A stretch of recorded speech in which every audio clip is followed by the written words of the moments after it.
All your life, you learn one of the exceptional things about America is that we don't allow our military to be used against our own people. And then along comes a president who wonders why you can't shoot protesters in the legs. And here we are with American troops patrolling American streets.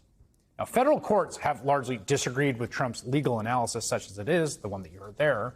They have halted planned National Guard deployments in both Oregon and Illinois as those cases work their way through the appeals process. There are still hundreds of Guard soldiers in Los Angeles on Trump's orders, though, again, a lower court judge said they couldn't be there, as well as in Washington, where they continue to do things like pick up litter and stand around. Now, again, most of them are stationed far from their families and livelihoods. These are Guard troops. Now Trump's Pentagon has ordered the National Guard to create what's called quick reaction forces of up to 500 soldiers in every state and territory by January. Those units are expected to respond to riots and civil unrest in the U.S. That's according to internal Defense Department memos reviewed by the Wall Street Journal.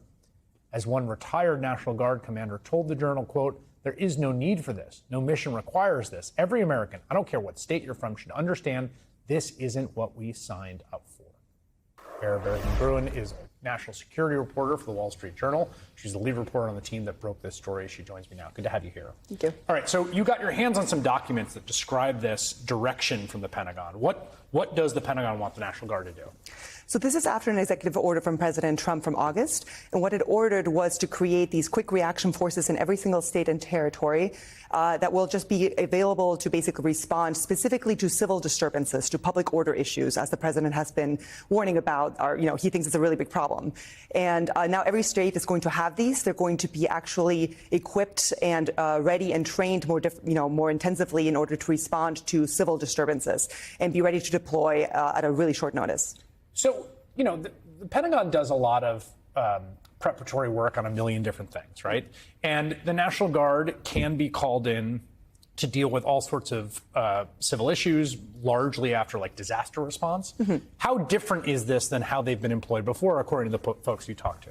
Yeah, so most states do have a standing quick reaction force. As you said, it's for hurricanes, blizzards, any kind of natural disaster, and they're supposed to be only called in emergencies. Or sometimes if there's really big riots. I mean, we saw this in the 60s. We've seen this in the past. In this case, it's almost like a first line of defense, right? They're kind of coming, they're supposed to be able to deploy for things that usually maybe wouldn't be considered emergencies, as we've seen happen, in these cases, and train specifically in a standardized way across the country. And the actual language was to quote, against the threat of civil disturbances. And I think this focus specifically on domestic issues and specifically against, again, demonstrators, protests, riots is very different. Right. So you've got a quick reaction force explicitly trained to be deployed against Americans, right, for civil disturbances at the ready with a kind of lower threshold to use them. That was one of the things I got from your article, right? That this is a real break glass kind of option usually, that what they want is to kind of more routinize the use of American soldiers deployed against Americans for these purposes. That's right. And we have to remember that this president, in his first term, he always leaned on the threat of military force against demonstrators, against protesters. We saw this in 2020 with the George Floyd protests. And one of the things that people have told us who worked with him was that they had to dissuade him from using military force again, as, trying to explain to him this is supposed to be a last resort, not, one of the first things you do. And so now we're seeing that he's making it easier to do that.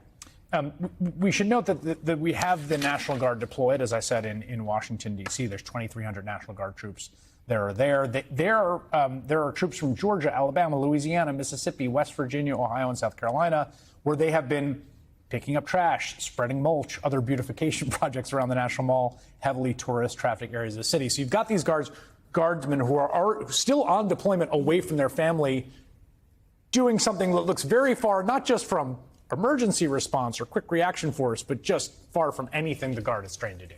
That's right. I mean, I live in Washington. We see them around. And, for this president, from speaking with people inside the White House, it's pretty clear that what they want is these images, because ultimately these images of troops in the streets of, just as guarding metro stations, guarding monuments. We get these report cards every day that say what they've done. They kind of provide first aid to some people, break up fights, things like that. I mean, they like the idea of restoring law and order. And especially if there's going to be, like we saw in Los Angeles, a protest where they can send them in and, restore law and order. That's kind of what they're going for.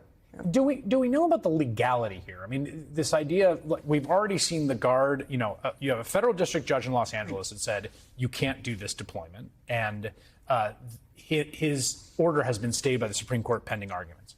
A federal district judge in Oregon saying you can't deploy the National Guard in Oregon. A federal district judge in Illinois saying the same, and then I believe upheld by the appellate court.